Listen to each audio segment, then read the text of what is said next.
Hello students, learn 24 academy में आपका स्वागत है।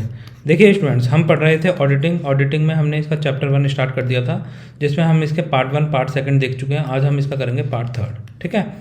और ये जो ऑडिटिंग के लेक्चर्स हैं आपके जूनियर अकाउंटेंट एंड टीआरए के एग्ज़ाम के लिए बहुत ज़्यादा कारगर साबित होंगे। इसके अलावा आपके किसी और एग्ज़ाम में अगर ऑडिटिंग से रिलेटेड टॉपिक्स हैं और ये वाले टॉपिक्स हैं तो ये वहाँ समान रूप से उपयोगी रहेगा, है ना। तो आप इन टॉपिक्स को देख सकते हैं। हमने लेक्चर 1 में इन सब टॉपिक्स के बारे में डिटेल से डिस्कशन किया था, तो अभी टाइम वेस्ट नहीं करेंगे, सीधे अपने लेक्चर पे चलेंगे। देखो लास्ट टॉपिक हम ये पढ़ रहे थे, difference between the error and frauds, ठीक है, जिसमें हमने एरर्स एंड फ्रॉड्स के बीच की जो मेजर डिफरेंस है वो समझे थे। और जाते जाते आपको एक क्वेश्चन दिया था, होमवर्क का क्वेश्चन था ये आपका। तो आज ये इसको करते हैं। देखिए ये आपका होमवर्क का क्वेश्चन था। तो बताइए, यह निर्णय की एक अंकेशक एक मूल्य निर्धारक नहीं होता है, ठीक है। एक जो ऑडिटर है उसको अपन क्या बोलते हैं कि ये एक वैल्यूशन डिसाइड करने का इसका काम नहीं है। वैल्यूशन डिसाइड करने का मतलब सिंपल सा मतलब है कि जैसे मान लीजिए कोई फर्म एक्स है, ठीक है, उसके अंदर बैलेंस शीट में असेट्स दे रखी हैं और असेट्स के अंदर फर्नीचर की कोई प्राइस बता रखी है, जैसे 5 लाख रुपीज़, ठीक है। 5 लाख रुपए का किसी ने ये असेट खरीदी थी। अब ऑडिटर का ये काम नहीं है कि भैया ये 10 साल पहले खरीदी थी, आज भी आपने इसको 5 लाख से दिखा रखा है, जबकि इसकी कीमत 2 लाख रुपये हो जानी चाहिए, ठीक है। तो ये वैल्यूशन डिसाइड करने का काम किसका नहीं है? ऑडिटर का काम नहीं है, ये मैनेजमेंट का काम है, ठीक है। ऑडिटर का काम क्या रहेगा कि ऑडिटर का काम ये है कि अगर ये 5 लाख रुपए की मशीन खरीदी थी 10 साल पहले, तो आज भी, है ना, जब उसके क्या है, वाउचर्स होने चाहिए, ट्रांजेक्शन्स होने चाहिए कि भाई ये मशीन खरीदी गई है तो इसकी तथ्यता क्या है, वैलिडिटी क्या है, और इसको रिकॉर्ड किस अमाउंट से किया गया है, किस अमाउंट से खरीदी गई है। जैसे मान लीजिए ये मशीन 2 लाख रुपए से खरीदी गई थी और इसको रिप्रेजेंट कर रहे हैं 5 लाख रुपए से, तो ये गलत चीज़ दिखा रहे हैं ना। तो यहाँ वैल्यूशन डिसाइड करना नहीं है, यहाँ पर तो ये है कि भाई आपने ट्रांजेक्शन को ही गलत दिखा रखा है, 2 की खरीदी है 5 की दिखा रहे हैं, मतलब आप कहीं ना कहीं बेवकूफ़ बना रहे हैं, है ना। तो इस तरीके का काम नहीं करना है। तो यहाँ पे क्या बोल रहा है कि मूल्य निर्धारण का काम नहीं होता है ऑडिटर का। ऑडिटर का काम क्या होता है? ऑडिटर का काम ऑडिटिंग करना होता है, ठीक है, जिसमें वो तथ्यों की जांच करता है कि वो वाकई में कंपनी में प्रेजेंट है या नहीं। तो अब ये मूल्य निर्धारण का काम नहीं होता है। ये किस मुकदमे में दिया गया था, केस का नाम बताना है, कौन से केस में ये बताया गया कि auditor is not a valuator, है ना। तो मैक्सन और रॉबिन्सन केस था, किंगस्टन कॉटन मिल केस था, union bank of Allahabad limited case था, ये लंदन एवं जनरल बैंक केस था। तो देखिए आप सभी ने इसका आंसर कमेंट सेक्शन में लिखा होगा, मैं इसका आंसर बताता हूँ। इसका आंसर हो जाएगा किंगस्टन कॉटन मिल केस, मतलब ऑप्शन नंबर बी आपका सही है, ठीक है। आ जाइए आज के लेक्चर पे चलते हैं। अब देखिए आज का लेक्चर स्टार्ट होता है यहाँ से, अंकेशक के प्राथमिक उद्देश्य, है ना, प्राइमरी ऑब्जेक्टिव ऑफ ऑडिटर। अब ऑडिटर को अपॉइंट किया गया है तो उसके कुछ ना कुछ ऑब्जेक्टिव होंगे तभी करा गया है। तो ऑडिटर का मेजर काम होता है जो कंपनी की बैलेंस शीट्स होती हैं, ठीक है, and profit and loss account होता है, पीएनएल जिसको बोलते हैं ना, पीएनएल अकाउंट होता है। तो profit and loss and balance sheet accounts का ट्रू एंड फेयर पिक्चर जो शेयर होल्डर्स हैं जनता के सामने आ पाए कि भैया जो ये बैलेंस शीट में दिखा रहे हैं डाटा वो सही है गलत है, जो इनका प्रॉफिट एंड लॉस स्टेटमेंट दिखा रहे हैं कहीं ये ओवर वैल्यू अंडर वैल्यू करके तो नहीं दिखा रहे। तो इसलिए ये प्रॉफिट एंड लॉस और बैलेंस शीट के बारे में कौन बताता है कि भैया कि ये कंपनी के सही पिक्चर दिखा रहे हैं या गलत पिक्चर दिखा रहे हैं। इन्होंने जो डेटा है तथ्यों के साथ में इन्होंने कुछ हेरफेर तो नहीं किया है मैनेजमेंट वालों ने, ठीक है। तो ये काम किसका होता है? ऑडिटर का होता है। अब देखिए वित्तीय वर्ष के अंत में कंपनी की स्थिति विवरण, जैसे बैलेंस शीट की कंपनी आर्थिक स्थिति का सत्य व उचित, ठीक है, ट्रू एंड फेयर प्रस्तुत कर रहा है या नहीं, ठीक है। इसी तरीके से प्रॉफिट एंड लॉस अकाउंट भी सही व उचित व ट्रू एंड फेयर स्थिति प्रकट कर रहा है या नहीं। तो ये काम किसका काम हो गया? प्राइमरी ऑब्जेक्टिव हो गए ऑडिटर के है, ठीक है। ये थोड़ा सा ध्यान रख सकते हैं। अब सेकेंडरी ऑब्जेक्टिव क्या होंगे? सेकेंडरी ऑब्जेक्टिव ये है कि जो कपट गबन होता है उसकी खोज करना, उसकी रोकथाम करना। ये सेकेंडरी है, प्राइमरी के अंदर नहीं आता। पूछे जा सकते हैं आपसे, है ना, कि ये प्राइमरी है ये सेकेंडरी है, तो थोड़ा सा ध्यान रख लें। संपत्तियों का गबन, रोकड़ का गबन, जैसे कैश का गबन कर लिया हो, माल का गबन, सुविधाओं का गबन, श्रम का गबन। देखो सुविधाओं का गबन कैसे है? जैसे मान लीजिए कंपनी की कोई कार है, ठीक है, अब कंपनी की कार दी गई है कंपनी के एम्प्लॉयज़ के लिए, बेनिफिट उनके ट्रांजैक्शन के लिए, उनको इधर से उधर ले के जाने के लिए, ट्रांसपोर्ट के लिए, ठीक है। परंतु इसका इस्तेमाल कहाँ हो रहा है कि बच्चों को स्कूल छोड़ने के लिए, है ना। कंपनी के जो है मैनेजर्स हैं वो अपने बच्चों को स्कूल छोड़ने के लिए, घर का सामान लाने के लिए इसका इस्तेमाल कर रहे हैं, घर पर खड़ी है कार, ठीक है। तो ये सुविधाओं का गबन हो गया ना। श्रम का गबन कैसे हो गया? जैसे मान लीजिए कोई एक्स है, मैनेजर है ये, ठीक है, एक्स मैनेजर है। अब इसने क्या करा, अपनी वाइफ, इसकी वाइफ है, ठीक है, एक्स जो मैनेजर है ये मैनेजर, इसने अपनी वाइफ के किसी रिश्तेदार को, ठीक है, एम्प्लॉय बना दिया और उसको बोल दिया भाई तुम तो सिर्फ सैलरी लेते रहो, यहाँ आने की ज़रूरत नहीं है, काम होता रहेगा। तो यह श्रम का गबन हो गया ना, बंदा ये आता ही नहीं है, वाइफ का जो भी है रिलेटिव है, ठीक है, वो यहाँ आता ही नहीं है कंपनी में और वहाँ बैठे बैठे पैसे ले रहा है। तो ये श्रम का गबन हो गया एक तरीके से, काम करना नहीं पड़ रहा, पैसे पूरे मिल जा रहे हैं, ठीक है। आ जाइए नेक्स्ट चलते हैं, अशुद्धियों की खोज करना, ठीक है। अशुद्धियाँ मतलब कोई एरर रह गया हो तो उसकी खोज करने का काम होता है, ठीक है। अशुद्धियों के प्रकार, ठीक है, तो टाइप्स ऑफ ऑडिटरी एरर होगा,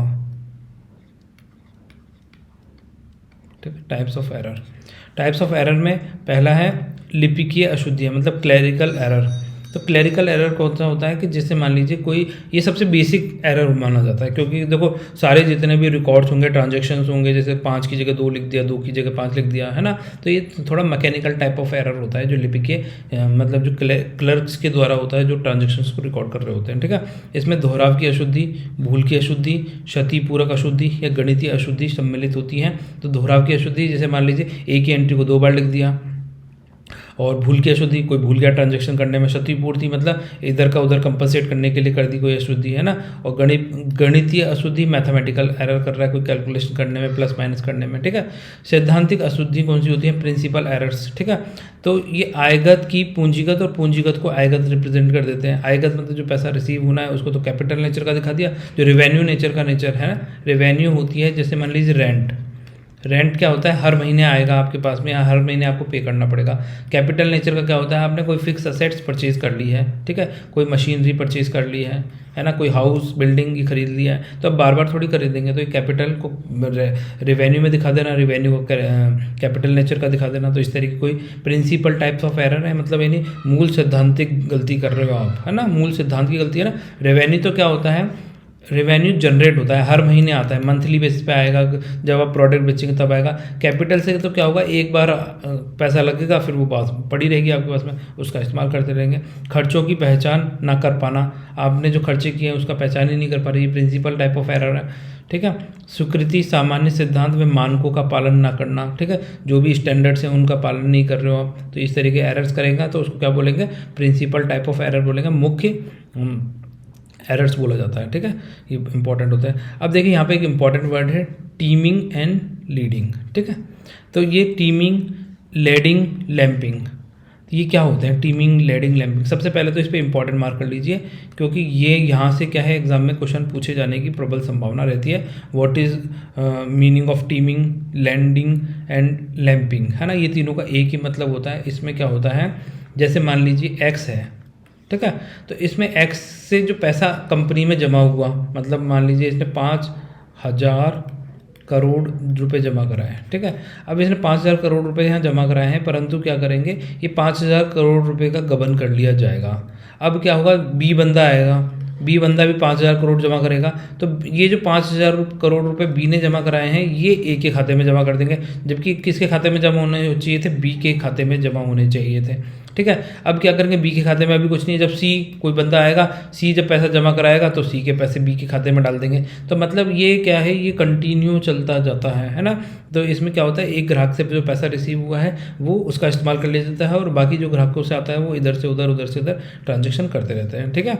तो गबन का एक प्रकार होता है जहाँ ग्राहक से प्राप्त राशि को छुपा लिया जाता है, और दूसरे ग्राहक से प्राप्त होने पर पहले ग्राहक से प्राप्त दिखा दिया जाता है, और तीसरे से प्राप्त होने पे दूसरे से प्राप्त दिखा दिया जाता है। तो इस तरीके से गबन किया जाता है ना। तो ये वर्ड थोड़ा सा याद रख लेना, क्या नाम है, टीमिंग, लैंडिंग एंड लैंपिंग, ठीक है, TIMMING, टीमिंग, ये इंपॉर्टेंट है, इसको याद रखना है, ठीक है। आ जाइए नेक्स्ट चलते हैं दूसरे पेज पर, है ना। तो इसके अंदर क्या होता है, तथा यही क्रम निरंतर आगे चलता रहता है, अर्थात ग्राहक से प्राप्त राशि को छुपाना। फिर दूसरा इंपॉर्टेंट टर्म है काइटिंग, ठीक है, एक सेकेंड,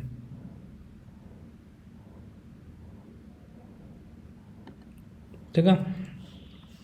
दूसरा इंपॉर्टेंट वर्ड है काइटिंग। काइटिंग क्या है, चिट्ठा, बैलेंस शीट से आसपास बैंक संबंधी लेन देन को बढ़ा चढ़ा कर दिखाना, जिससे विनियोजनकर्ता या जो इन्वेस्टर्स होते हैं उनको आकर्षित किया जा सके, ठीक है। तो काइटिंग क्या है, एक तरीके से विंडो ड्रेसिंग है, नहीं विंडो ड्रेसिंग नहीं है, ये बैलेंस शीट में क्या कर रहे हैं, जो बढ़ा चढ़ा कर आप दिखा रहे हैं, ठीक है, विंडो ड्रेसिंग अलग होता है। तो तो ये काइटिंग नीचे ही होगा, हाँ ये रहा विंडो ड्रेसिंग। देखो बैलेंस काइटिंग में क्या है, बैलेंस शीट के आसपास जो बैंक संबंधी लेन देन है उनको क्या कर रहे हैं, बढ़ा चढ़ा कर दिखा रहे हैं, हालांकि विंडो ड्रेसिंग का ही प्रकार जैसा है, ठीक है।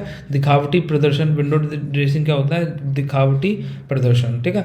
जो बैलेंस शीट होती है उसके आसपास संपत्ति पक्ष को बढ़ा चढ़ा कर दिखाना, आर्थिक स्थिति मजबूत दिखाना के लिए विंडो ड्रेसिंग की जाती है, ठीक है। तो kiting is a term of window dressing ही है, ये थोड़ा सा ध्यान रख लें।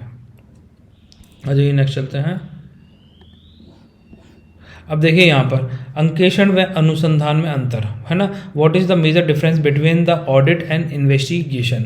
अब एक टर्म है, आपने सुना है इन्वेस्टिगेशन करना, और एक होता है ऑडिटिंग करना। तो ऑडिटिंग क्या होता है, एक सामान्य जांच होती है, पर इन्वेस्टिगेशन क्या होता है, एक विशिष्ट जांच होती है, गहन जांच होती है। किसी कपट, किसी फ्रॉड को ढूंढने के लिए की जाने वाली जांच कौन सी होती है, कि भैया इसी कपट को ढूंढना है तो हम इन्वेस्टिगेशन करवाएंगे। ऑडिटिंग बोलेंगे भैया कि ऑडिटिंग कर दो, कोई एरर वेरर तो नहीं रह गया है ना, तो उसमें ये तो नहीं बोलेंगे इन्वेस्टिगेशन कर दो, ठीक है। अंकेषण क्या होता है, कानून की पालना के लिए होता है, जबकि अनुसंधान जो इन्वेस्टिगेशन होता है किसी तथ्य की खोज करने के लिए होता है, ये फैक्ट की जांच करने के लिए होता है ना, फैक्ट सही है गलत है इसके लिए होता है, ठीक है। अंकेषण में संदेह युक्त स्थिति शामिल नहीं करता, ठीक है। हमें अंकेषण क्या है, पॉजिटिव माइंडसेट के साथ किया जाता है, परंतु ये इन्वेस्टिगेशन क्या है, नेगेटिव माइंडसेट के साथ किया जाता है। इसमें ये देखा जाता है कि ये चीज़ मतलब नेगेटिव दृष्टिकोण से देखा जाता है कि ये चीज़ गलत है तो गलत है या सही है ना, उसमें गलत ढूंढा जाता है किसी भी चीज़ में। अनुसंधान संदेह युक्त दृष्टिकोण लेकर चलता है। अंकेषण के अंतर्गत सामान्य उद्देश्य रिपोर्ट बनाई जाती है, जबकि इन्वेस्टिगेशन के अंदर गोपनीय रिपोर्ट बनाई जाती है, ठीक है। अंकेषण में सामान्य परीक्षण होता है, जबकि इन्वेस्टिगेशन के अंदर क्या होता है, विस्तृत परीक्षण होता है, मतलब डिटेल टेस्ट होते हैं इसके अंदर, ठीक है। अंकेषण के पश्चात रिपोर्ट जारी होती है इसके अंदर, ठीक है। जब भी ऑडिटिंग करेंगे तो उसमें क्या होगा, रिपोर्ट पब्लिश की जाती है, रिपोर्ट बनाई जाती है ना, यहाँ पे लिख देता हूँ, ठीक है। रिपोर्ट बनाई जाती है इसमें ऑडिटिंग के अंदर, और जबकि इन्वेस्टिगेशन के अंदर सर्टिफिकेट दिया जाता है कि भैया ये सही है गलत, इसके बारे में डिटेल में लिख के दिया जाता है, ठीक है। अंकेषण के अंतर्गत केवल वित्तीय विवरणों की जांच की जाती है और उसके पश्चात मतलब अभिव्यक्ति को शामिल किया जाता है, जबकि अनुसंधान में सबसे पहले क्या किया जाता है कि जो भी फैक्ट हैं उनकी विद्यमता की जांच की जाती है कि भैया ये सही है गलत है, ठीक है।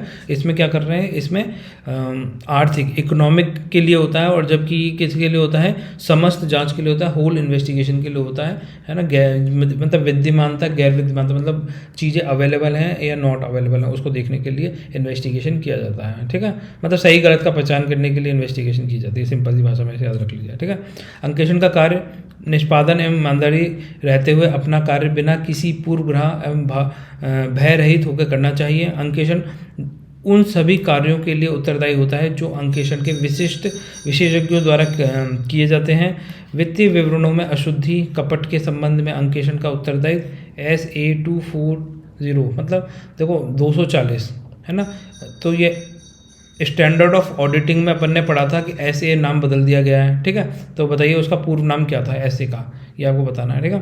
तो SA-240A में क्या बताया गया है, अशुद्धि और कपट के संबंध में अंकेषण की जो उत्तरदायित्व हैं, लाइबिलिटी हैं, वो बताई गई हैं। तो ये थोड़ा सा इंपॉर्टेंट पॉइंट है, इसको थोड़ा सा मार्क कर लीजिए, यहाँ से आपके एग्जाम में क्वेश्चन पूछा जा सकता है, ठीक है। अशुद्धि व गबन है ना, जो भी अशुद्धियाँ होती हैं गबन को रोकने का प्राथमिक उत्तरदायित्व संस्था के प्रबंधकों, संचालकों का होता है। ये थोड़ा सा ध्यान रखना है, ये अपन ने पीछे भी देखा था जब अपन ने चैप्टर 1 का पार्ट 1 देखा था, ठीक है। अंकेषण ऑडिटर कभी भी अपने द्वारा किए गए अंकेषण कार्य के संबंध में 100% सत्यता की गारंटी नहीं देता है कि जो भी उसने ऑडिटिंग की है वो 100% ट्रू एंड फेयर की है ना। तो कौन नहीं देता गारंटी, ऑडिटर नहीं देता है, क्योंकि बड़े अधिकारियों द्वारा इरादतन जो भी अपनी खुद की मर्जी से जो उन्होंने गबन किए हैं उनको पकड़ना बहुत ही ज़्यादा मुश्किल होता है, ठीक है। अशुद्धि व कपट का प्रारंभिक अवस्था में पता लगाना और सूचनाओं का अपडेट होना, ठीक है, अद्यतन होना, मतलब सूचनाओं से, इन्फॉर्मेशन से उसे अपडेट होना चाहिए। तो ये कुछ बातें बताई गई हैं ऑडिटर्स के लिए क्या क्या इंपॉर्टेंट होती हैं, ठीक है। ये यहाँ से भी पूछ लेते हैं कभी कभी। अब देखिए सरकार के कर निर्धारण, ठीक है, टैक्स डिटरमिनेशन में सहायक होते हैं। ऑडिटिंग जो की जाती है इससे क्या होता है, टैक्स का पता चलता है कि बैंक व वित्तीय संस्थाओं से ऋण में सहायक, भविष्य में होने वाले विवादों का निपटारण, बीमा राशि के निर्धारण में सहायक होता है।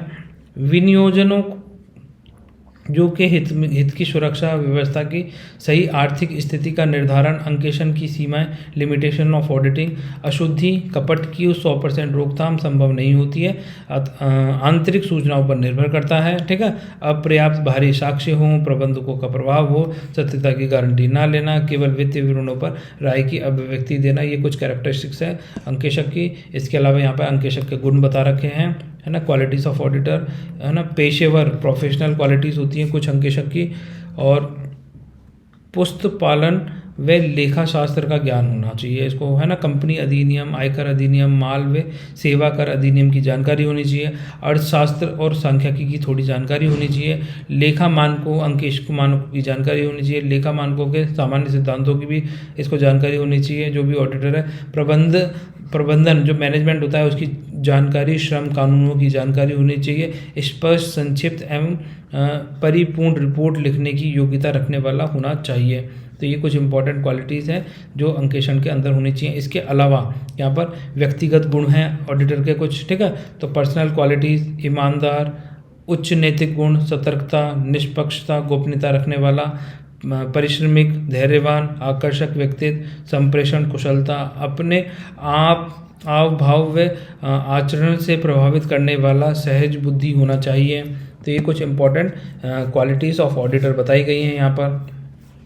आ जाइए नेक्स्ट पेज पे चलते हैं। अंकेक्षण एक आवश्यकता, ठीक है।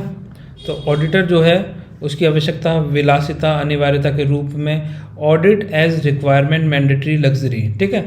तो अब इसमें क्या है, देखो ऑडिट कराना क्या अनिवार्य है, मैंडेटरी है, या उसकी रिक्वायरमेंट है, ठीक है। तो यार ये पेन में थोड़ी सी एरर कुछ आ रहा है तो आप ऐसे समझ जाइएगा, है ना, जो मैं बता रहा हूँ। अनिवार्यता मतलब मैंडेटरी। अब मैंडेटरी क्यों है ऑडिटिंग करवाना, क्योंकि जो कुछ ऐसी संस्थाएं होती हैं जिनको विधान या कानून के द्वारा शासित किया जाता है ना, लॉ एंड ऑर्डर के द्वारा मतलब उनको गवर्न किया जाता है, तो वहाँ अंकेक्षण करवाना अनिवार्य हो जाता है। ये थोड़ा सा ध्यान रखना है, ठीक है। जैसे कंपनियाँ, बैंकिंग कंपनी हो गई, बीमा कंपनी हो गई, संस्थाएं हो गई इत्यादि, कानून औपचारिकताओं को पूरा करना अनिवार्य होता है इनके लिए, ठीक है। तो यहाँ पर क्या है, जो ऑडिटिंग कराना है वो क्या होगा, मैंडेटरी हो जाएगा। दूसरी संस्थाएं टाइप की है ना, जहाँ रिक्वायरमेंट होती है ना, आवश्यक होता है। जैसे कभी कभी संस्थाओं को बैंक वित्तीय संस्थाओं से ऋण की आवश्यकता होती है, मतलब लोन लेना है, तब उनको ऑडिट कराना आवश्यक पड़ जाता है। बिना ऑडिट के भी उनका काम चलता रहता है, ठीक है। अब मैंडेटरी वालों में तो क्या होता है, उनको ऑडिट कराना ही पड़ेगा, परंतु जहाँ रिक्वायरमेंट है तो उनकी रिक्वायरमेंट फुलफिल करने के लिए वो क्या कराते हैं, ऑडिट कराते हैं बाहरी पक्षकार से, ठीक है। आज ये नेक्स्ट चलते हैं आगे। अब देखिए, पोषण की अवस्था की पूर्ति हेतु अंकेक्षण आवश्यक हो जाता है, जैसे फर्म। अब जैसे कुछ अंकेक्षण लग्जरी, एज एन लग्जरी भी ऑडिटिंग कराते हैं, परंतु इनके लिए ऑडिटिंग कराना कोई कंपलसरी नहीं होता, बस अपनी सुविधा के लिए करवा रहे हैं, तो इसको क्या बोलेंगे, विलासिता, लग्जरी ऑडिटिंग, ठीक है। जहाँ व्यवसाय का आकार बहुत छोटा होता है, वित्तीय पोषण की आवश्यकता ना हो, जहाँ अंकेक्षण शुल्क का भुगतान इतना हो कि संस्था का लाभ भी कम हो, जैसे एकल स्वामित्व व हिंदू अविभाजित परिवार, ठीक है। अंकेक्षण का वर्गीकरण, अब क्लासिफिकेशन ऑफ अंकेक्षण बताए गए हैं, ये हैं कि संस्था के आधार पर, वैधानिक आधार पर, ठीक है, और सरकारी अंकेक्षण, निजी अंकेक्षण और सहमति अंकेक्षण, ठीक है। तो ये कुछ टाइप्स क्लासिफिकेशन ऑफ ऑडिटर हो गए, और इनको टाइप भी बोल सकते हो आप, है ना, टाइप्स ऑफ ऑडिटर। अब देखो, अवधि के आधार पर, टेन्योर मतलब पीरियड के आधार पर ऑडिटर, जैसे चालू अंकेक्षण का मतलब क्या होगा, जैसे मान लो चालू अंकेक्षण है तो ये साल भर चलता रहता है, वित्त पूरे साल में, है ना। और अंतिम अंकेक्षण कौन सा होता है, जब फाइनल गुड्स, जो मतलब बैलेंस शीट बना लेंगे, पूरे सारी रिकॉर्डिंग हो चुकी है और लास्ट में जाके शुरू से लेके एंड तक की ऑडिटिंग की जाती है, उसे अंतिम अंकेक्षण बोला जाता है, कि भैया फाइनल रिकॉर्ड्स एंड ट्रांजेक्शन्स होने के बाद में ही आप अंकेक्षण चालू कर रहे हैं, ठीक है। और अंतरिम अंकेक्षण क्या होता है, जो साल में कभी भी बीच में कहीं भी स्टार्ट कर दिया जाता है, मतलब मिड टर्म में, साल के बीच में, उसे अंतरिम बोला जाता है। इंटरिम ऑडिटर भी बोला जाता है ना, अंतरिम या इंटरिम इंग्लिश में बोलेंगे, ठीक है।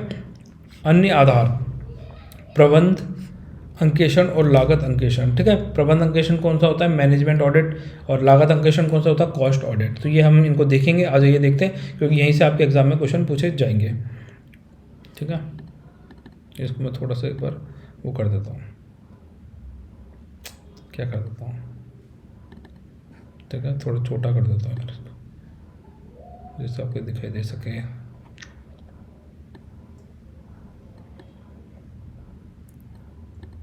ठीक है, ये थोड़ा दिख रहा होगा आपको।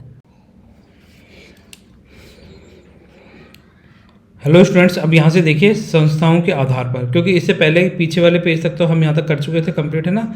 यहाँ क्या ये अटक गया था, तो अब यहाँ से वापस से स्टार्ट कर रहे हैं, है ना वो। और पेन भी नहीं चल रहा था, तो मैंने इसको थोड़ा सा फिक्स किया है। संस्थाओं के आधार पर, अब देखो संस्थाओं के आधार पर ऑडिटिंग भी अलग अलग प्रकार की होती है। किसी के लिए कंपलसरी होती है, किसी के लिए नहीं होती है। ठीक है, तो किसके लिए कंपलसरी है, किसी की इच्छा से करा सकता है, कोई लग्जरी तौर पे ऑडिटिंग करा सकता है। तो ये सारी चीज़ें अभी इसमें देखेंगे। आ जाइए यहाँ पर, देखिए पहला है वैधानिक अंकेक्षण, मतलब स्टेटरी ऑडिट। इसे अनिवार्य अंकेक्षण या कंपलसरी ऑडिट भी कहा जाता है। इसमें क्या होता है, किसी कानून या विधान के अंतर्गत करवाया गया अंकेक्षण कहलाता है ना। उसे जिन संस्थाओं के द्वारा किसी कानून या विधान के अंतर्गत जो ऑडिटिंग कराई जाती है उसे स्टेटरी ऑडिट कहा जाता है। ठीक है, अब इसमें क्या है, कुछ इंपॉर्टेंट दशाएं जिसके अंदर ऑडिट कराना कंपलसरी होता है।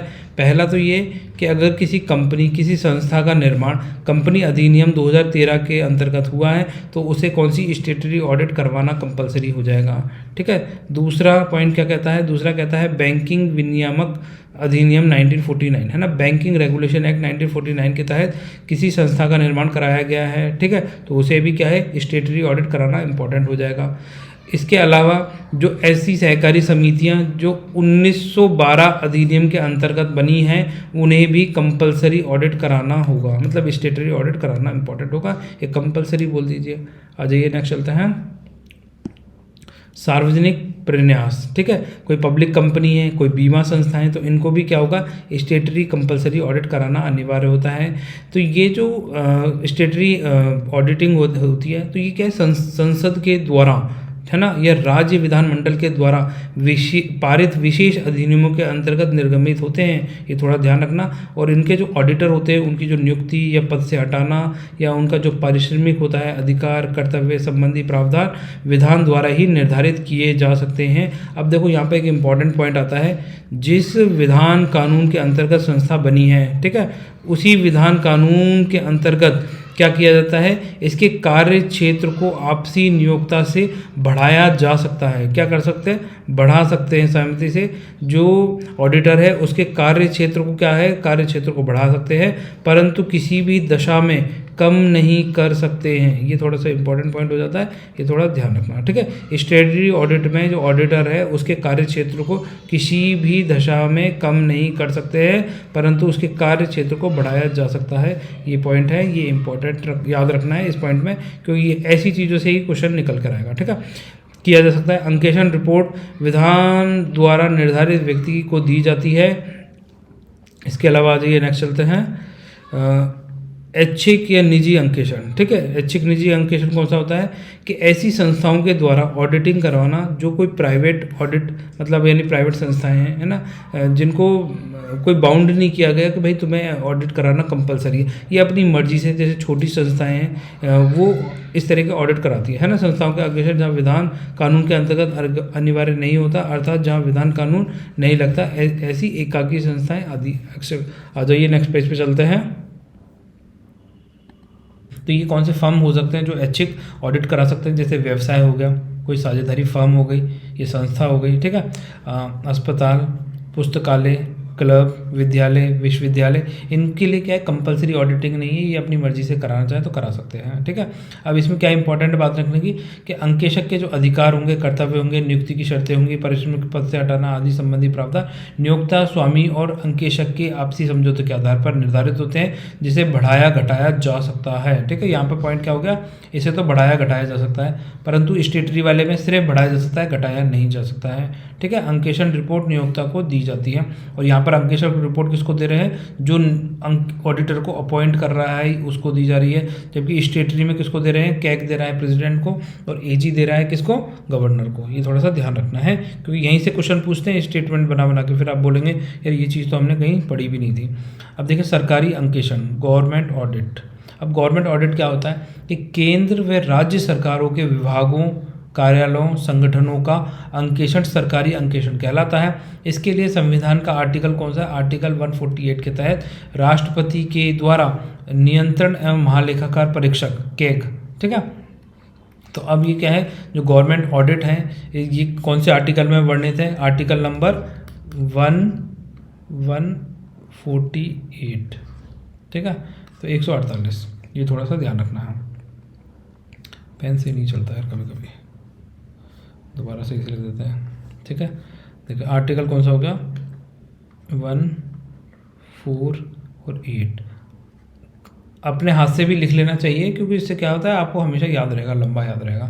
तो आर्टिकल 148 के अंदर क्या दे रखा है कि जो कैग है वो अपनी रिपोर्ट किसको देता है, राष्ट्रपति को देता है, और राष्ट्रपति के द्वारा ही इनका अपॉइंटमेंट होता है, ये थोड़ा सा ध्यान रखना, ठीक है।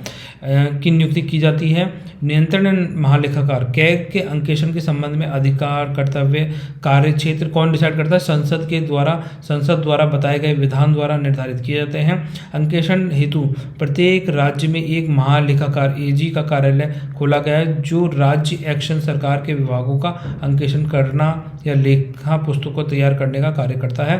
तो राज्यों में कौन है, महालेखाकार, ठीक है, अकाउंटेंट जनरल बोलेंगे इसको, अरे करना है ना, या विनियोग खाते तैयार करने का कार्य करता है। केंद्र सरकार का विभाग संगठन की दिशा में सरकार संसद के दोनों सदनों में अंकेक्षण रिपोर्ट रखी जाती है तथा यह रिपोर्ट कौन, राष्ट्रपति को सुपुर्द की जाती है। सबसे पहले क्या होगा, कैग आएगा, कैग क्या करेगा, कैग एक ऑडिट रिपोर्ट बनाएगा, ठीक है। अब वो किसको देगा, राष्ट्रपति को, प्रेसिडेंट को देगा। प्रेसिडेंट क्या करेगा, इसको संसद के दोनों सदनों के समक्ष प्रेजेंट करेगा। तो ये थोड़ा सा ध्यान रखना है, ये इंपॉर्टेंट पॉइंट है। कैग से जाएगी प्रेसिडेंट को, प्रेसिडेंट से जाएगी संसद के दोनों सदनों में, ठीक है। राज्य सरकार का विभाग या संगठन की दशा में क्या होगा, तो यहाँ पर जो एजी है, ठीक है, अकाउंटेंट महालेखाकार है, तो ये अपनी रिपोर्ट देगा गवर्नर को और गवर्नर इसको विधानसभा में रखेगा, ठीक है। तो लेजिस्लेटिव असेंबली बोला जाता है इसको, विधानसभा के अंदर, और जहाँ पर लेजिस्लेटिव काउंसिल होती है मतलब विधान परिषद, तो वहाँ दोनों में रखा जाएगा, वरना लेजिस्लेटिव असेंबली में रखा जाता है। विधानसभा में अंकेक्षण रिपोर्ट रखी जाती है तथा ये रिपोर्ट राज्यपाल को सुपुर्द की जाती है। तो ये थोड़े से दोनों पॉइंट है, इन दोनों को अच्छे से याद रख लेना, यहाँ से क्वेश्चन पूछे जाते हैं, ठीक है। आ जाइए आगे चलते हैं। अब देखिए सहमति अंकेक्षण, है ना, सहमति मतलब कंसेंट, आपने अपनी मर्जी से कंसेंट से आप ऑडिटिंग करा रहे हैं तो इसको कंसेंट ऑडिट बोलेंगे। ऐसी कुछ संस्थाएं जो केंद्र व राज्य सरकार से अनुदान, ग्रांट व अंशदान, ठीक है, कोई मान लीजिए एक्स कंपनी है ना, अब वो क्या होगा, वो गवर्नमेंट ऑफ इंडिया से कुछ पैसा लेती है, फंड, है ना, जैसे 50 लाख करोड़ रुपए का इसने फंड लिया गवर्नमेंट से, या 50 लाख रुपए का वित्तीय सहायता ली, और इसने टोटल जो इसका था बाकी जो बची हुई एसेट है उसका भी ये ऑडिट कराना चाहता है, ठीक है। तो ये 50 लाख जो गवर्नमेंट से आए हैं, तो यहाँ तक की ऑडिट तो क्या होगी, गवर्नमेंट के जो एजी है, एडवोकेट जनरल, है ना, तो वो करेगा, अकाउंटेंट जनरल करेगा, ठीक है। और बाकी जो ये वाली है, या तो प्राइवेट कराए या इसी से ही करा ले, अगर ये कंसेंट देता है एजी महालेखाकार बोलता है हाँ बच्चों का भी कर देंगे, तो इसको कंसेंट ऑडिट बोला जाता है, ऐसे समझ लीजिए, ठीक है। आधार पर संचालित होती है, जैसे अस्पताल, पुस्तकालय, विद्यालय इत्यादि सरकार द्वारा अनुदान या सहायता राशि तक का अंकेक्षण महालेखाकार करेगा, ठीक है, और इसके द्वारा करवाया जाएगा। यदि ये संस्थाएं अपने बाकी खर्चे व प्राप्तियों का अंकेक्षण भी उसी महालेखाकार से करवा लेती हैं तो इसे सहमति अंकेक्षण कहा जाता है, ठीक है। सिंपल सी बात है, आगे होगी समझ में, नहीं आई तो वापस समझ जाइए कि जैसे मान लीजिए एक्स फर्म है और इस फर्म को सरकार से कुछ लाभ मिलता है, जैसे मान लीजिए कोई अनुदान मिला है, कोई ग्रांट्स मिले हैं, है ना, तो अब जो ग्रांट सरकार ने दिए हैं उसकी ऑडिटिंग करने के लिए कौन आएगा, महालेखाकार, मतलब एजी आएगा। एजी के द्वारा जितना भी पैसा इसको सरकार के द्वारा दिया गया उसकी ऑडिटिंग एजी करता है। अब जो बचे हुए जो इसके फंड्स हैं, जो पैसा है, उसकी ऑडिटिंग कराना चाहता है इसी एजी से, तो इससे बात कर लेगा। अगर ये एजी अपनी कंसेंट दे देता है तो ये बाकी बचे हुए माल की भी ऑडिटिंग करके चला जाएगा। तो इसको क्या बोला गया है, कंसेंट ऑडिट बोला गया है। बस इतना सा थोड़ा सा ध्यान रखना है, ठीक है।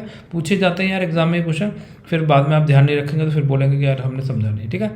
ध्यातव्य है, ग्राम पंचायत, पंचायत समिति और नगर निगमों के संबंध में लेखा पुस्तकें रखना व अंकेक्षण का कार्य करना। स्थानीय निधि, है ना, जो लोकल फंड है उसके अंकेक्षण विभाग द्वारा करवाया जाता है। तो जो पंचायत समिति हो गई, पंचायत, है ना, ग्राम पंचायत हो गई, या फिर नगर निगम हो गए, तो यहाँ पर कौन करता है, ऑडिट करने का काम होता है लोकल फंड डिपार्टमेंट का। ये थोड़ा सा इंपॉर्टेंट है, इसको याद रखें, ठीक है।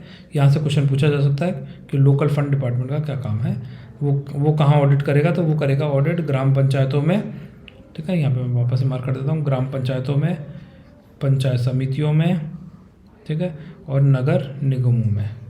इन तीनों पॉइंटों को याद रख लेना, एग्जाम में यहीं से क्वेश्चन पूछे जाएंगे इन्हीं पॉइंटों में से, फिर आप मत कहना, जो बार बार कहता हूँ वही मत कहना बस, ठीक है। आ जाओ आगे चलें। अब देखो यहाँ पर अवधि के आधार पर, है ना, auditing on the basis of tenure. अब देखो चालू, सतत, निरंतर, लगातार अंकेशन, है ना, तो जो अंकेशन कंटिन्यूस चल रहा है, करंट, उसे करंट ऑडिट बोल सकते हैं या कंटिन्यूस ऑडिट बोल सकते हैं। इसमें क्या होता है, पूरे साल भर ऑडिट चलती रहती है, ठीक है। और जैसे ही अकाउंटिंग खत्म होती है ऑडिटिंग भी खत्म हो जाती है, क्योंकि अकाउंटिंग के साथ ही इसमें पैरेलली ऑडिटिंग भी साथ साथ चलती रहती है। तो इसे क्या बोला गया, चालू, सतत, निरंतर, लगातार अंकेशन बोला गया। अंकेशन का ऐसा प्रकार है जो नियमित व अनियमित समय अंतरालों पर वर्ष भर चलता रहता है। अंकेशन का ऐसा प्रकार जो लेखा पुस्तकों के साथ साथ प्रारंभ होता है और लेखा पुस्तकों के तैयार होने के साथ साथ ही अंकेशन का कार्य भी समाप्त हो जाता है, ठीक है। तो ये क्या हो गया, पैरेलल ऑडिट हो गया, मतलब अकाउंटिंग साथ चल रही है और ऑडिटिंग भी साथ चल रही है। ऐसे रिपोर्ट की आवश्यकता जहां लेन देन अधिक हो, अंकेशन रिपोर्ट, ऑडिट रिपोर्ट की आवश्यकता जल्द हो और व्यवसाय का आकार बड़ा हो तथा लेन देन की प्राकृतिक जटिल हो, तो वहाँ किस तरह की ऑडिट कराई जा सकती है। तो इस तरह का मान लीजिए ये स्टेटमेंट आ जाए आपके सामने एग्जाम में कि ऐसा अंकेशन की आवश्यकता जहां लेन देन अधिक होता है, रिपोर्ट जो अंकेशन रिपोर्ट है उसकी आवश्यकता जल्दी पड़ रही है, व्यवसाय का आकार बड़ा है, लेन देन की मतलब जो क्या बोलते हैं उसका जो नेचर है, प्रकृति है, वो कैसी है, जटिल है, कठिन है ना। तो वहाँ पे कौन सा ऑडिट कराया जाएगा, वहाँ पे कंटिन्यूस ऑडिट या फिर सतत ऑडिट, करंट ऑडिट ये कराई जाएगी, ठीक है। ऐसे थोड़ा सा नाम याद रख लें, 2-3 नाम से बोला जाएगा तो ये याद रख सकते हैं आप, है ना। अब देखिए चालू अंकेशन।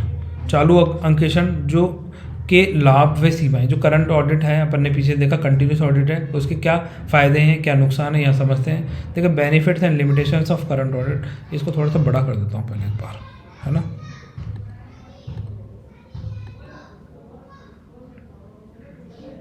थोड़ा सा साइज बड़ा कर देता हूँ जिससे आपको भी दिखाई दे। I think is this visible now.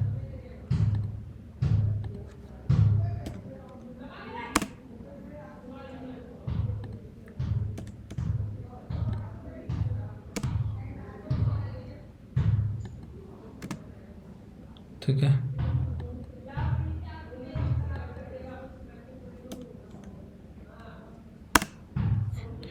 तो ये थोड़ा साइज बढ़ा देते हैं अब इसका नहीं, पूरे का। आ जाइए अब यहाँ पर, ठीक है, ये थोड़ा सा आपको दिखाई दे रहा होगा सही। अब देखिए चालू अंकेशन के लाभ व सीमाएं, benefits and limitations of current audit. चालू अंकेशन के लाभ, बेनिफिट ऑफ करंट ऑडिट, लेखा पुस्तकें अपडेट रहना, है ना। चालू अंकेशन होगी तो जो भी आपकी लेखा पुस्तकें वो अपडेट रहेंगी। अगर उसमें कोई अशुद्धियाँ हो रही हैं, कोई कपट हो रहा है, तो वो उसका पता पहले ही शुरुआत में ही लग जाएगा, ठीक है। लेखों की विस्तृत जाँच संभव हो पाएगी इससे, क्योंकि अंतिम खातों का जल्दी तैयार भी हो सकते हैं इसके थ्रू। क्योंकि क्या है, जैसे जैसे ऑडिटिंग कर रहे हैं वैसे वैसे अपन क्या है, जैसे जैसे अकाउंटिंग कर रहे हैं वैसे वैसे अपन ऑडिटिंग भी साथ साथ करते जा रहे हैं। तो अपन अगर उसके अंदर कोई कपट हो रहा है, कोई फ्रॉड हो रहा है, कोई एरर रह गया, तो उसका तुरंत प्रभाव से उसको पता चल जाएगा, ठीक है। कर्मचारी पर नैतिक दबाव भी रहेगा, है ना, मॉरल प्रेशर भी रहता है कि वो सारी चीज़ें सही करे, कोई गलती ना करे, ठीक है। चालू अंकेशन की कुछ सीमाएं भी होती हैं। क्या सीमाएं होती हैं, यहाँ से देखिए, ठीक है। सीमाएं होती हैं, लिमिटेशंस ऑफ करंट असेट्स, अधिक खर्चीला हो जाएगा क्योंकि इसके लिए एक्स्ट्रा मैन पावर की जरूरत पड़ती है। बाद में परिवर्तन संभव, हाईली एक्सपेंसिव होता है, ठीक है, क्योंकि पैसा भी ज़्यादा देना पड़ेगा। संस्था के कर्मचारी व अंकेशक के बीच अनौपचारिक संबंध स्थापित होने से क्या होगा, कार्य जटिल और यंत्रवंत हो सकता है। और वो दोनों मिलकर क्या होता है, जो मतलब जो अकाउंटिंग कर रहा है और ऑडिटर भी है, साथ में साठ-गांठ करके उसमें कुछ फ्रॉड भी कर सकते हैं, है ना। तो ये इसके क्या होता है, कुछ लिमिटेशंस होती हैं, आगे भी इसके बारे में बता रखा है, ठीक है। अब देखिए दूसरा आ जाइए, सामयिक अंतरिम, है ना, सामयिक अंतरिम, वार्षिक, चिट्ठा, पूर्ण अंकेशन। अब ये बोल रहा है पीरियोडिकल या फाइनल या एनुअल या बैलेंस शीट या कंप्लीट ऑडिट की बात कर रहा है। तो जब क्या होता है, जब सारे का सारा आपके अकाउंटिंग खत्म हो जाती है, उसके बाद फाइनल ऑडिटिंग की जाती है, उसे ही हम बैलेंस शीट ऑडिट बोल सकते हैं, एनुअल ऑडिट बोल सकते हैं, फाइनल ऑडिट बोल सकते हैं, पीरियोडिकल ऑडिट बोल सकते हैं। तो ये थोड़ा सा ध्यान रखें, है ना। ये लास्ट ऑफ द ईयर, मतलब फाइनेंशियल ईयर के ख़त्म होने से पहले की जाती है या लास्ट में की जाती है। एंड ऑफ द ईयर जब भी खत्म हो रहा है तब इस तरह की ऑडिट की जाती है। वित्तीय वर्ष समाप्त होने के पश्चात किया जाने वाला अंतरिम खाते तैयार होने के पश्चात किया जाने वाला अंकेशन, यह अंकेशन एक ही बार में समाप्त कर दिया जाता है। अंकेशन के इस पूर्णाकृत अंकेक्षण भी कहा जाता है। वित्तीय वर्ष समाप्त होने के पश्चात किए जाने वाले अंकेक्षण छोटे व्यापारी वर्गों के लिए सही, जहां लेन देन अधिक ना हो, जल्दी अंकेक्षण रिपोर्ट, ऑडिट रिपोर्ट की आवश्यकता ना हो, जहां लेन देन की प्रकृति सरल हो, वहां क्या होता है इस तरीके का ऑडिट कराया जाता है, जहां पर कि लास्ट में भी ऑडिटिंग कराई जा सकती है, बिल्कुल समझने की दिक्कत है ही नहीं, है ना। वित्तीय वर्ष की समाप्ति निश्चित समयांतराल पर किया जाता है डिक्सी के अनुसार, है ना। डिक्सी ने क्या कहा था, डिक्सी ने कहा था कि सामयिक या पूर्णकृत अंकेक्षण उसे कहते हैं जो उस वित्तीय अवधि, जो भी फाइनेंशियल पीरियड होता है जिससे वह संबंधित होता है, कि समाप्ति के पश्चात ही प्रारंभ हो जाता है। ठीक है, थोड़ा सा ध्यान रख सकते हैं। अब आ जाइए, देखो सामयिक, अंतरिम और ये जो फाइनल बैलेंस ऑडिटिंग की जा रही है ना, बैलेंस शीट ऑडिट बोल रहे हैं, वार्षिक ऑडिट बोल रहे हैं, तो इसके कुछ बेनिफिट्स हैं, कुछ लिमिटेशंस हैं, आ जाइए उनको देखते हैं। तो इसकी क्या है, देखो सबसे इम्पोर्टेंट तो क्या है, कम खर्चीला है ना, पैसा सबसे कम खर्च होता है इसमें, समय की बचत होती है कि लास्ट में एक साथ किया जाएगा तो 15-20 दिन, 1 महीने 2 महीने में इसको कंप्लीट कर लिया जाता है। बाद में परिवर्तन संभव नहीं है, कर्मचारियों से व्यक्तिगत संपर्क ना होना। ठीक है, तो ये कुछ इंपॉर्टेंट इसके वो हैं कि बाद में इसमें कोई परिवर्तन नहीं कर सकते हैं, तो ये कुछ लिमिटेशंस भी हो जाती हैं। संपूर्ण वर्ष के साक्ष्य एक साथ उपलब्ध होना, दैनिक कार्यों में न्यूनतम बाधा, छोटे उपक्रमों के लिए अत्यंत उपयोगी, सामयिक अंकेक्षण की सीमाएं, कुछ सीमाएं ये रही, विस्तृत व गहन जांच संभव नहीं, अशुद्धियां कपट नहीं रोक पाना, क्योंकि वो तो पहले ही हो चुकी हैं, आप कैसे रोकोगे। ठीक है, बड़ी संस्थाओं के लिए अनुपयुक्त है और रिपोर्ट समय पर नहीं आ पाती है इसकी, तब तक क्या होता है नेक्स्ट ईयर चल पड़ता है। तो इसलिए क्या होता है, जो कंटिन्यूस ऑडिट है वो ज़्यादा कारगर है फाइनल ऑडिट के मुकाबले। ठीक है, अंतरिम अंकेक्षण, इंटरिम ऑडिट। ठीक है, इंटरिम ऑडिट क्या होती है कि साल के बीच में ही करा ली जाती है। ठीक है, इंटरिम ऑडिट 2 वित्तीय वर्षों के मध्य किए जाने वाले अंकेक्षण। ठीक है, वित्तीय वर्ष के मध्य अवधि में विशेष उद्देश्य के लिए कोई स्पेशल ऑब्जेक्टिव के लिए इस तरह का ऑडिटिंग की जाती है। 2 वार्षिक साधारण सभाओं के मध्य किया जाने वाला अंकेक्षण है। चालू अंकेक्षण व अंतिम अंकेक्षण के बीच की कड़ी है। सामयिक अंकेक्षण व पूरक अंकेक्षण होगा। उद्देश्य विशेष अंतरिम लाभांश की घोषणा, विक्रय प्रतिफल की गणना, साझेदारों के प्रवेश बहिर्गमन ख्याति की गणना की जाती है इसके अंदर। अब देखिए कुछ अदर बेसिस, ऑडिटिंग के कुछ अदर बेसिस देखते हैं। चलो ऐसा करते हैं, यहाँ से अपन करते हैं नेक्स्ट लेक्चर में। ठीक है, और जाते जाते कर लेते हैं एक क्वेश्चन उससे पहले। तो बताइए, ये क्वेश्चन आपके लिए देखो होमवर्क है। ठीक है, तो बताओ, अंकेक्षण को ईमानदार होना चाहिए कथन का प्रयोग किया गया है। फर्स्ट ग्रेड 2012 में ये क्वेश्चन पूछा गया था। ठीक है, तो कहाँ पूछा गया है, ये नहीं पूछा जा रहा कि ये बताइए अंकेक्षण ईमानदार होना चाहिए कथन का प्रयोग कहाँ किया गया है। किंगस्टन कॉटन मिल केस में, लंदन एवं जनरल बैंक केस में, आर्मिटेज केस में, या फिर लंदन ऑयल स्टोरेज केस में।